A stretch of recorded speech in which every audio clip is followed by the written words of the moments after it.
अगला स्टेप होगा Krebs cycle. ठीक है, क्रेब्स साइकिल को 3 नामों से पुकारा जाता है। क्रेब्स साइकिल को 3 नामों से पुकारा जाता है। एक Krebs cycle because it has been discovered by the biologist whose name was Krebs, so Krebs cycle। और दूसरा नाम है इसका ट्राई कार्बोक्सिलिक एसिड, क्योंकि इसमें 3 डिफरेंट कार्बोक्सिलिक एसिड का जिक्र आता है, इसलिए इसका नाम है ट्राई कार्बोक्सिलिक एसिड। और इसी तरह इसका एक और नाम है सिट्रिक एसिड साइकिल, क्योंकि इसके अंदर सिट्रिक एसिड भी बनता है। तो ये तीनों नाम इसके हैं, आप जिस नाम से इसको पुकारें इसमें कोई हर्ज नहीं है, बस आपको याद इसलिए हो कि अगर पेपर में कोई भी नाम आ जाए then you can handle it और आप कंफ्यूज ना हो कि किस चीज़ के मुताबिक बात कर रहे हैं। सो ट्राई कार्बोक्सिलिक एसिड यानी TCA, citric acid cycle यानी CAA, CAC sorry, and Krebs cycle. So all these are the 3 names of the Krebs cycle. Uh, to move to the Krebs cycle, let me to once again back to the uh, link reaction where we discuss about the about the formation of acetyl CoA from the link reaction, I mean from the glycolysis. So I'm just going to share my screen.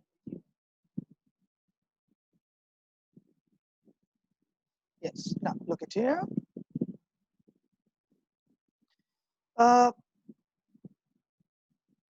What it says, like I told you that the final product of glycolysis was the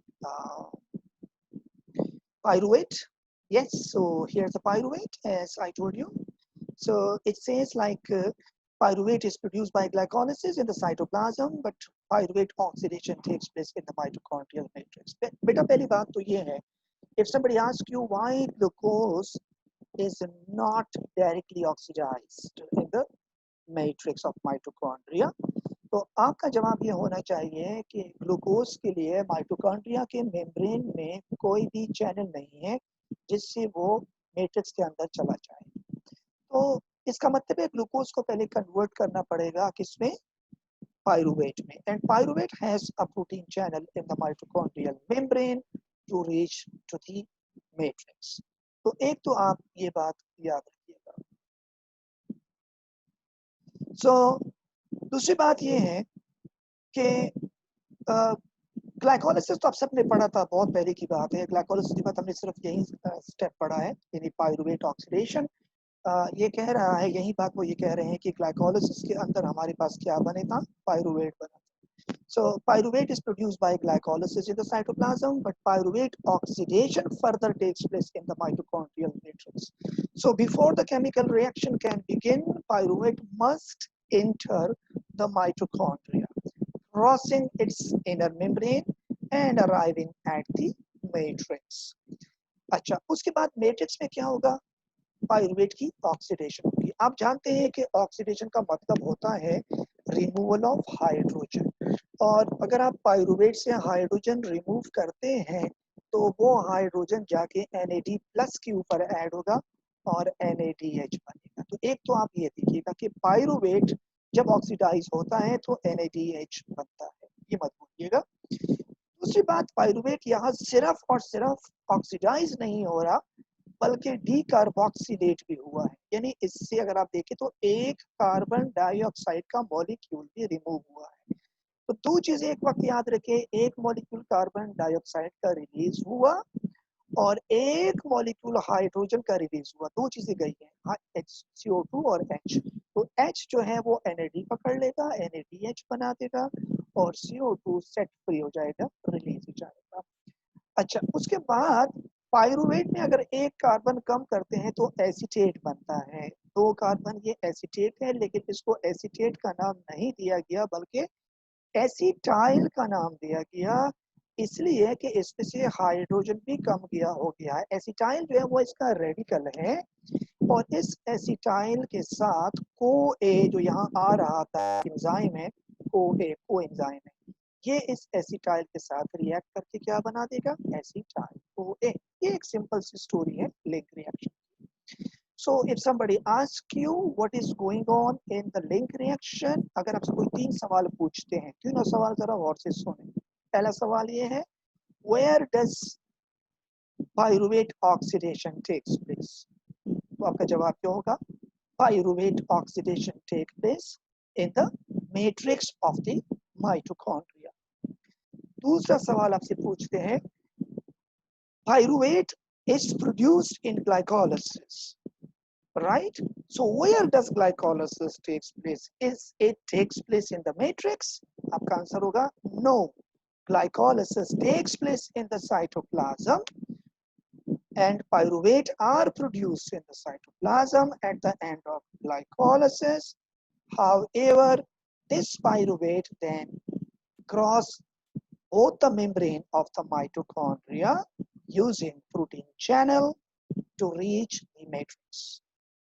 दो बातें हो गई हैं, ठीक है? तो एक तो अच्छा, एक और सवाल आपसे पूछा जाता है, the movement of this pyruvate through the protein channel is passive or active?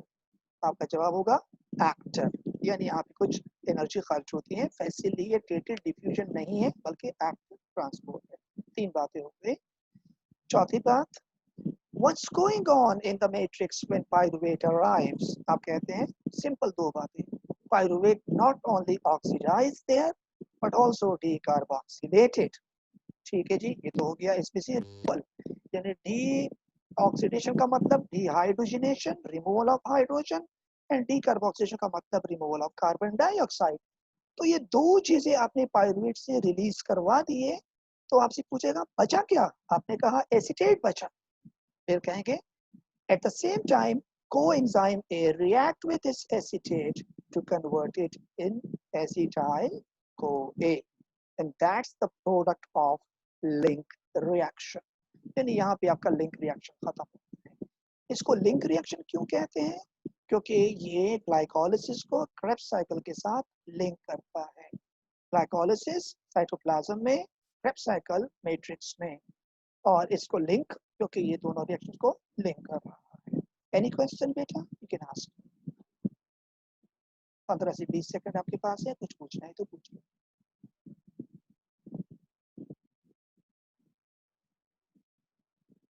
Yes,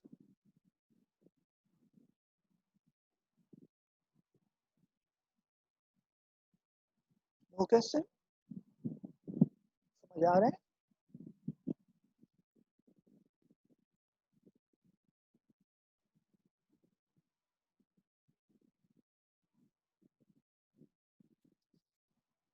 Anna, coenzyme is not an enzyme. CoA is a coenzyme. It is a coenzyme of the enzyme dehydrogenase.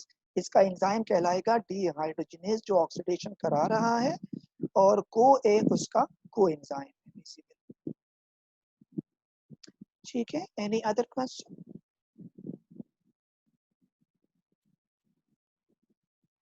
Yes बेटा। No, let's me to continue then.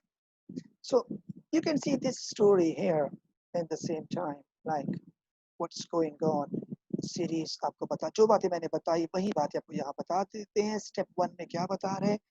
Carboxyl group is release from pyruvate as a molecule. इसको याद करने की जरूरत नहीं है carboxyl group, बस आप ये कहेगा pyruvate is decarboxylated, carbon dioxide is removed, leaving behind a 2-carbon molecule.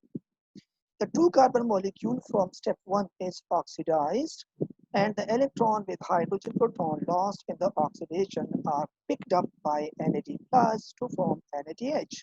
तो इसका NAD, इसका जो हाइड्रोजन है और इलेक्ट्रॉन है वो इसने कैप्चर कर लिया। Step 3, the oxidized 2-carbon molecule is attached to coenzyme A, an organic molecule.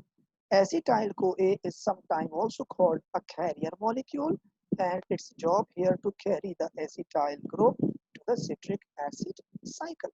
Simple. अच्छा, इसमें एंजाइम कौन सा इन्वॉल्व है? Pyruvate dehydrogenase. पाइरुवेट डिहाइड्रोजिनेज, क्योंकि पाइरुवेट को डिहाइड्रोजिनेज किया। तो अब हमारे पास समरी क्या हो गई? आपको पता है कि ग्लाइकोलिसिस में हमारे पास 2 पाइरुवेट बनते हैं, और अभी आप जो पाइरुवेट का जिक्र कर रहे थे तो आप एक पाइरुवेट की बात कर रहे थे, तो दोनों पाइरुवेट के साथ दोनों काम हो रहे होंगे। इसलिए हम कहते हैं कि if we consider The two pyruvates that enter from glycolysis for each glucose molecule, we can summarize pyruvate oxidation as follow. हम यहाँ two molecule of pyruvate कहेंगे क्योंकि glycolysis में दो बने थे.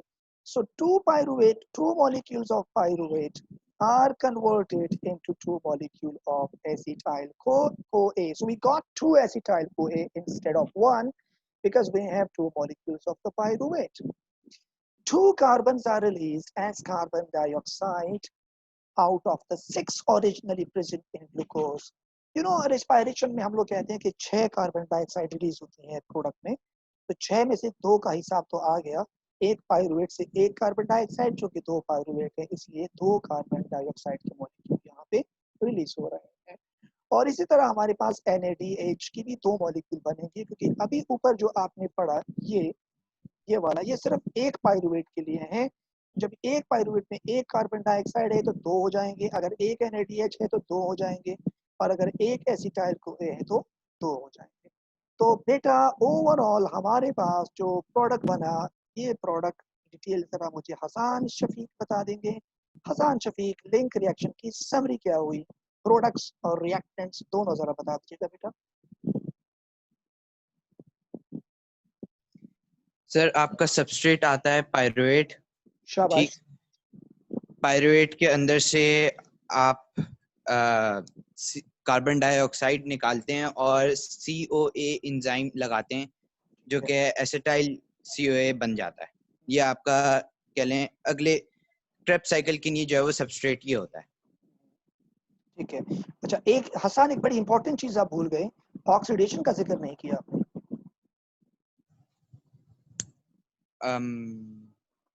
पायरुवेट ऑक्सीडाइज भी तो होगा ना, हाइड्रोजन भी देखो. अगर पायरुवेट से पायरुवेट से एसिटाइल तो नहीं बनता ना, पायरुवेट से एसीटेट बनता है पहले, और फिर उस एसीटेट जब वो ऑक्सीडाइज होता है तो एसिटाइल बनता है ना. क्योंकि देखिए अगर मेरा स्क्रीन आप लोगों को नजर आ रहा है, सामने दोनों चीजें नजर आ रही है. ये देखिए आप कार्बन डाइऑक्साइड भी रिलीज हो रहा है. असल में इन्होंने दोनों स्टेप को मर्ज करके एक साथ बता दिया है. यानी पायरुवेट से एसिटाइल नहीं बनता बल्कि पायरुवेट से एसीटेट बनता है, और उसमें जो एसीटेट है उससे जब हाइड्रोजन लॉस होता है तो एसिटाइल बनता है, और फिर उस एसिटाइल को पिक कर लेता है कौन, CoA. यानी CoA नहीं आता, एसिटाइल को पिक कर लिया जाता है क्योंकि एसिटाइल खुद क्या है, एक रेडिकल है, तो वो CoA अट्रैक्ट कर लेगा और बन जाएगा एसिटाइल CoA. तो इसका मतलब है कि युषा आप हो हमारे साथ बेटा. थोड़ा सा अगर अभी बता दें कि हमारे पास अभी तक टोटल कितने NADH बने ग्लाइकोलाइसिस से लेके अभी तक.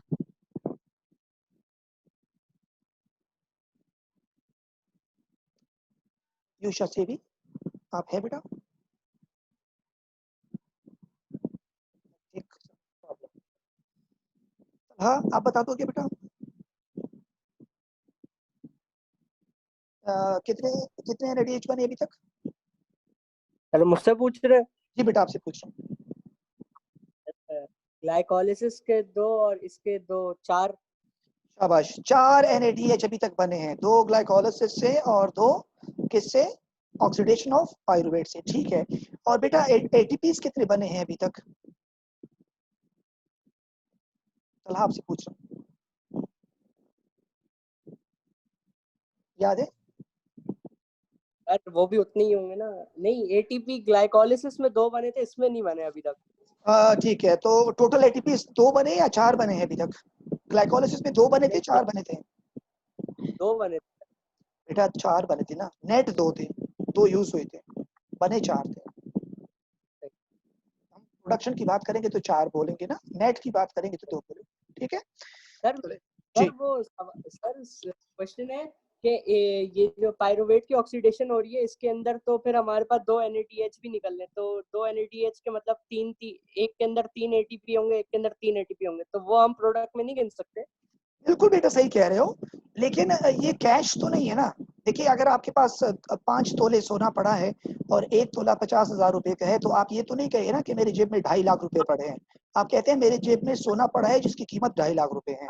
तो ATP कैश है, NADH जो है वो कैश नहीं है, उसकी वैल्यू है, उसके अंदर पोटेंशियल है, वो आगे जाके ATP बनाएगा. हो सकता है कि आगे अगर ऑक्सीजन नहीं मिला तो वो ATP नहीं बना सकेगा. जी. यानी अगर आपको गोल्ड खरीदना है, सॉरी गोल्ड बेचनी है, और आपको खरीदार नहीं मिल रहा तो आपको कैश तो नहीं मिलेगा, वो तो सोना ही पड़ा रहेगा, सोने को कोई डील नहीं करेगा। बात समझ रहे हो? जी जी। हाँ, तो हम सिर्फ कहते हैं कि इसके अंदर सिर्फ पोटेंशियल है, कैश नहीं है ये। So let's move to the next topic now. Hassan, अपना mic off कीजिएगा please. So let me continue with the next topic, and that is the Krebs cycle. What is going on in the Krebs cycle, and what will be the product of Krebs cycle? Now the more complex topic of this chapter. Mohammad Hasan, आपके mic में शोर हो रहा है बेटा, please इसको जरा of कीजिएगा। Hasan Shafiq.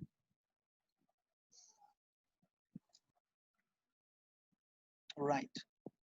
So let me to continue toward the Krebs cycle. बेटा Krebs cycle में सबसे पहले Krebs cycle शुरू करने से पहले मुझे फरवा आप जरा बता देंगे बेटा। फरवा काशिफ प्लीज बता दीजिएगा, अपना माइक जरा थोड़ी देर के लिए ऑन कीजिएगा अगर आप। जी बिल्कुल है हमारे पास फरवा। फरवा बताइएगा अब हमारे पास Krebs cycle के अंदर रिएक्टेंट कौन होगा? Who will be the reactant in Krebs cycle? Substrate कौन? सर एसिटाइल कोएंजाइम है। शाबाश। हमारे पास एसिटाइल कोएंजाइम कितने बने हैं फरवा? एक या दो या तीन? सर दो बने। दो बने हैं। अच्छा, एक Krebs साइकिल के अंदर एक एसिटाइल कोए इंटर होता है, याद रखिएगा। इसलिए हम जब Krebs साइकिल खत्म करेंगे तो जितना प्रोडक्ट होगा उसको डबल करेंगे। इसलिए डबल करेंगे क्योंकि वो एक एसिटाइल कोए के थ्रू है। दो एसिटाइल कोए की तो सारे प्रोडक्ट डबल हो जाएंगे। तो हम Krebs साइकिल जो पढ़ेंगे ना वो with respect to one acetyl CoA पढ़ेंगे। बात समझ रहे हो? अच्छा जी, चलो now let's move to the process. मैं आपके साथ कुछ चीजें शेयर कर रहा हूँ। प्लीज इसको मैं पहले स्टॉप करूँ। Right, so now Krebs cycle.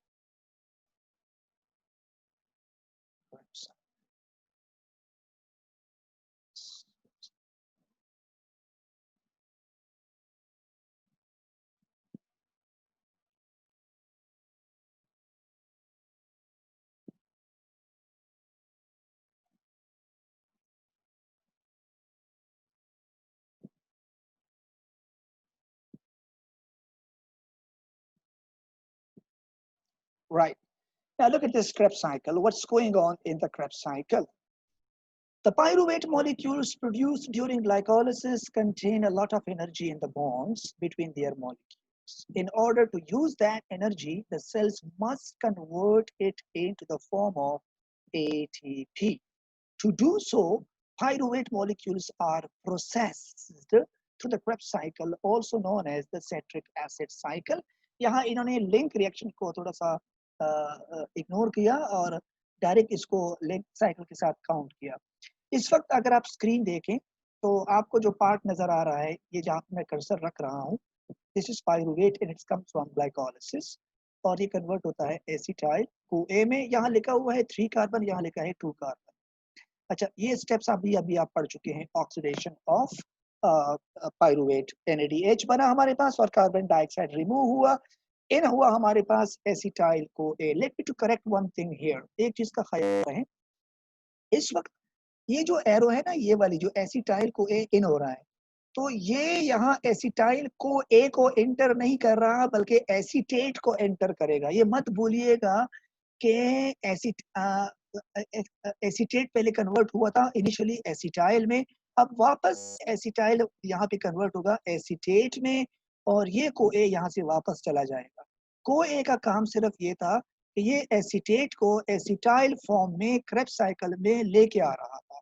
जब इसको यहाँ एसीटेट फॉर्म में लेके आ गए, ये वापस चला गया कोए। तो हमारे पास यहाँ लिखना चाहिए था, यहाँ लिखा नहीं है एसीटेट।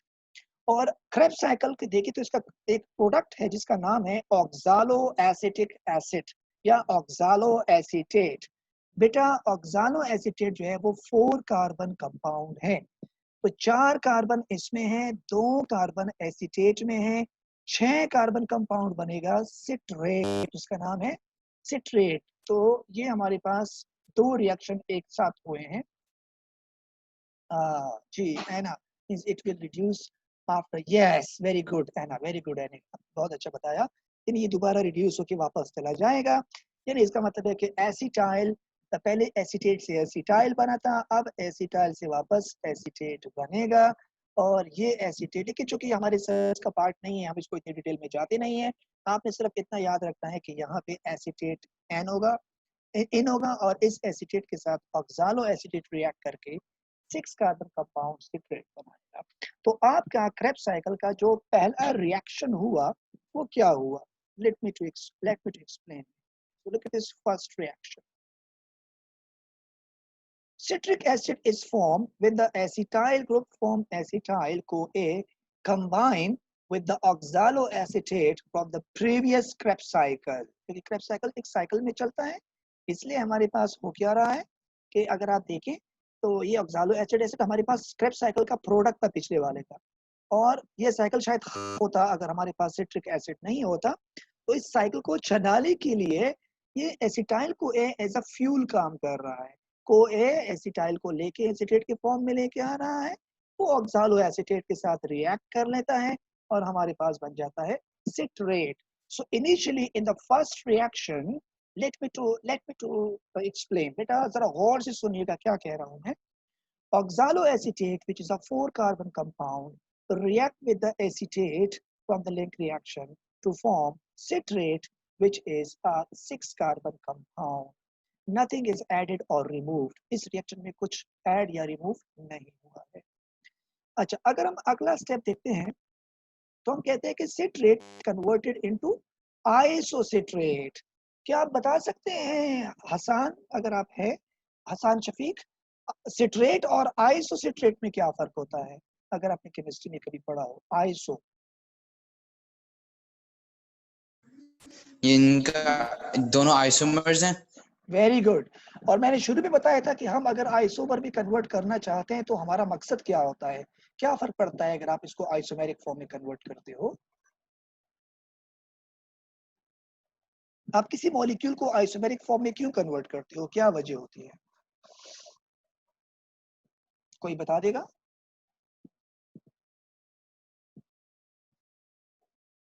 बेटा मैं आप लोगों को बता चुका था कि आइसोमर इसने जवाब तो दे दिया है चैट में। रिएक्टिविटी, हाँ ज़ैनब कह रही है मोर रिएक्टिवेंट्स आर बफान, बिल्कुल सही कह रहे हो। तो आप जब किसी को अनस्टेबल करना चाहते हो या मोर रिएक्टिव करना चाहते हो तो इसको एक रिएक्टिव unstable isomeric form में convert करते हो. So isocitrate is more reactive than citrate actually. So we have converted in isomeric form. So nothing is added or removed. कुछ भी add और remove नहीं हुआ. उसके बाद हम ये देखते हैं कि अब क्या हो रहा है नेक्स्ट स्टेप में. बेटा गौर से देखिएगा. Isocitrate is converted into alpha ketoglutarate. अच्छा पहली बात तो मैं बताऊंगा, परेशान मत हो, ये नाम याद करना जरूरी नहीं है, लेकिन इस वक्त मजबूरी है आपको समझाना. मैं अभी इसका आसान हल बताऊंगा कि किस तरह याद करना है आप लोगों ने. अल्फा कीटोग्लूटारेट, अगर आप नाम याद नहीं कर सकते सिर्फ और सिर्फ यहाँ लिखिएगा 5 कार्बन कंपाउंड. क्या लिखेंगे? 5 कार्बन कंपाउंड. आइसोसिट्रेट के अंदर कितने कार्बन हैं? 6. और अल्फा कीटोग्लूटारेट के अंदर 5 कार्बन है. इसका मतलब है एक carbon in the form of carbon dioxide loss हुआ. तो जब कार्बन डाइऑक्साइड लॉस होता है, जैसे पाइरुवेट में कार्बन डाइऑक्साइड लॉस हुआ था तो डिहाइड्रोजनेशन भी साथ में हुई. सिमिलरली यहाँ पर भी डिहाइड्रोजनेशन भी हुई है और एक और NADH मॉलिक्यूल बना. अच्छा, जिस स्टेप के अंदर कुछ ऐड होता हो या रिमूव होता हो उसको याद रखना बहुत जरूरी है, उसी पे सवाल उठते हैं. तो when isocitrate या a 6 carbon compound is converted into a 5 carbon compound which is alpha ketoglutarate, both decarboxylation and oxidation takes place. So one molecule of carbon dioxide is released and one molecule of NAD plus is reduced to NADH.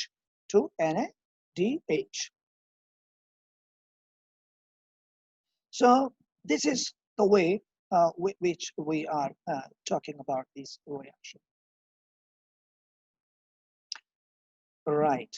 Now, let me to explain more. आपके पास बना बेटा क्या चीज, 5 carbon compound बना, alpha keto glutarate बना। आप अभी तक जो नाम याद रखने हैं, जो जरूरी याद रखना है, वो ये नाम जरूर याद रखना है, ऑक्सालो एसीटेट। ये नाम जरूर याद रखना है, सिट्रेट। इसको याद करने की जरूरत नहीं है क्योंकि आइसोमेरिक फॉर्म है। आप कह सकते हैं oxaloacetate react with acetyl CoA to form citrate. Citrate is then decarboxylated and dehydrogenated to form a 5 carbon compound। उसके बाद फिर आप क्या कहोगे, alpha ketoglutarate is again decarboxylated and dehydrogenated to form succinyl CoA, which is a 4 carbon compound। Why it's a 4 carbon compound?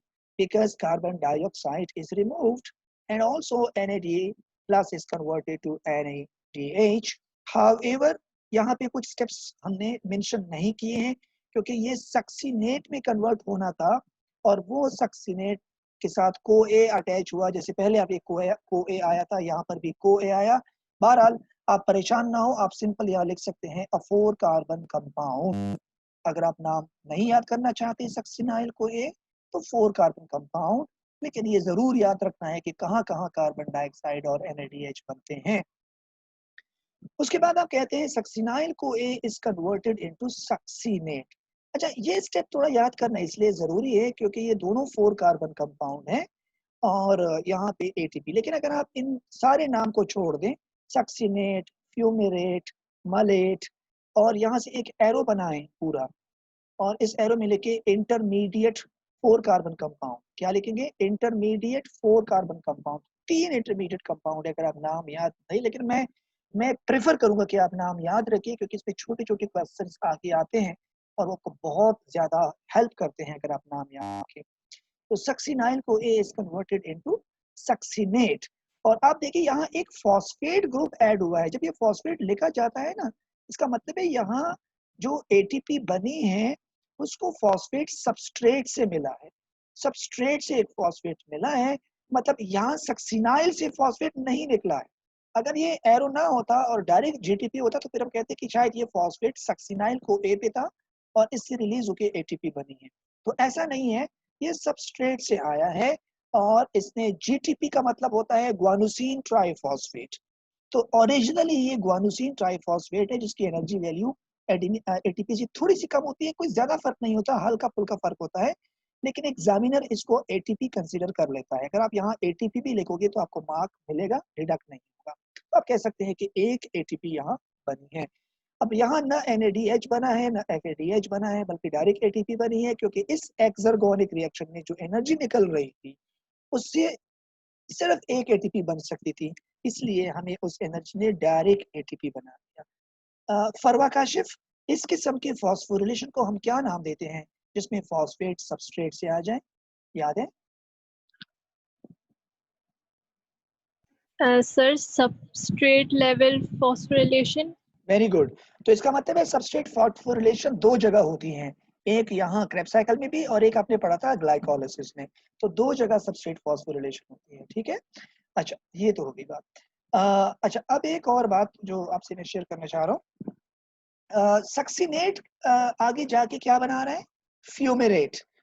तो इसका मतलब है सक्सिनेट क्या हुआ है, ऑक्सीडाइज हुआ है और हाइड्रोजन लॉस कर चुका है। लेकिन ये एक्सर्गोनिक रिएक्शन के अंदर जो एनर्जी है वो इतनी कम है कि वो ATP से तो ज्यादा है लेकिन NADH से कम है। तो इसलिए 2 ATP का पोटेंशियल के बराबर है। मैंने पहले कहा था, इसलिए यहाँ NADH नहीं बनेगा बल्कि FADH2 बनेगा। FAD जो है वो रिड्यूस होगा और सक्सिनेट ऑक्सीडाइज करके फ्यूमेरेट बना देगा। अगले स्टेप में फ्यूमेरेट कन्वर्ट होता है मलेट में। यहाँ ये आइसोमेरिक फॉर्म है, एक बार फिर कुछ ऐड या रिमूव नहीं हुआ, इसलिए इस स्टेप को याद करने की जरूरत नहीं है। आप कह सकते हैं फ्यूमेरेट कन्वर्ट हुआ ऑक्सालो एसीटेट में वापस, regeneration of the oxalo acetate वापस बन गया। और यहाँ आप देख सकते हैं कि NAD प्लस जो है वो कन्वर्ट हुआ NADH में, यानी आपका ये जो मलेट है ये क्या हुआ है, ऑक्सीडाइज्ड हुआ है और NAD रिड्यूस हुआ है। तो this is the end of Krebs cycle. ये ऑक्सालो एसीटेट वापस जाके किसके साथ रिएक्ट करेगा, सिट्रिक एसिड के साथ, और हमारे पास सिट्रेट बनेगा। So this is the entire story of Krebs cycle. अब युषा आप हैं बेटा हमारे साथ? मैं कुछ आपसे चीज पूछना चाह रहा था। युषा है? युषा सीवी?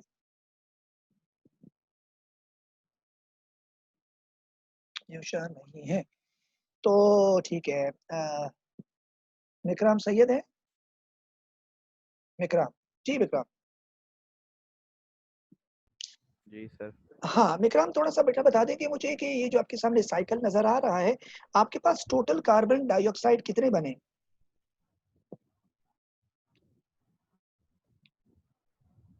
3। मैं सिर्फ क्रेब साइकिल की बात कर रहा हूँ। क्रेब साइकिल यहाँ से है, लिंक को छोड़ दे फिलहाल, ये ऊपर लिंक रिएक्शन 2। दो। तो ये दो जो बने हैं विक्रम, ये कितने पायरुवेट से बने हैं? एक पायरुवेट से या दो पायरुवेट से?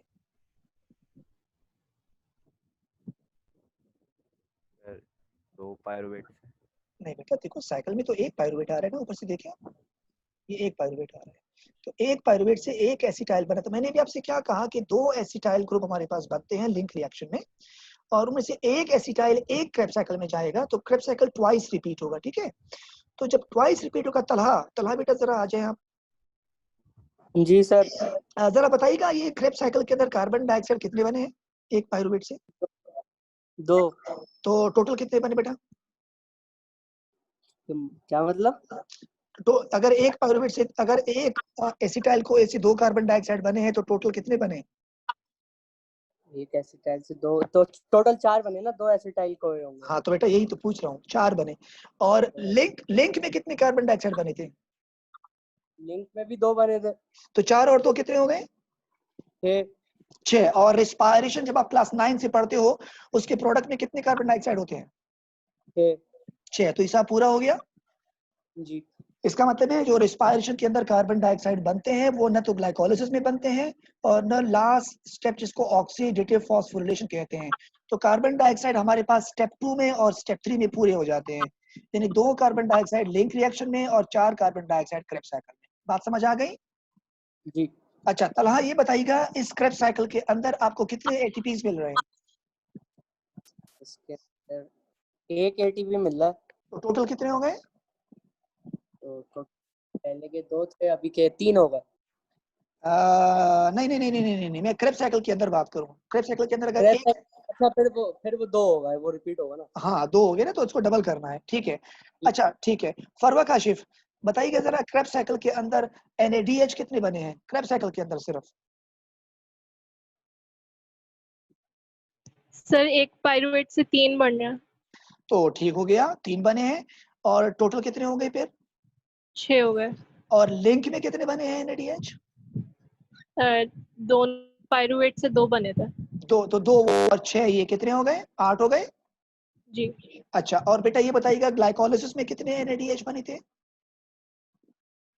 ग्लाइकोलिसिस में भी शायद 2 बने थे। 2 बने थे। तो 2 और 8 कितने हो गए? 10। ठीक है। 10। अच्छा अब ये बताइएगा, एक NAD के अंदर एक NADH कितने ATP बना सकता है? 3 शाबाश, बना सकता है। 3 बना सकते हैं। तो आपके पास 10 NADH कितने ATP बना देंगे? 30। 30 का हिसाब तो आ गया। ठीक है, अच्छा अब जरा मुझे बताएं, इसी साइकिल के अंदर आपके पास FADH कितने बने हैं? 1 और टोटल 2। 2। ठीक है, अच्छा एक FADH जो है वो 2 ATP बनाता है, तो टोटल कितने ATP हो गए? 4 और उसके मिला के 30, तो 34। 34 हो गए। और ग्लाइकोलिसिस में कितने ATPs बने थे?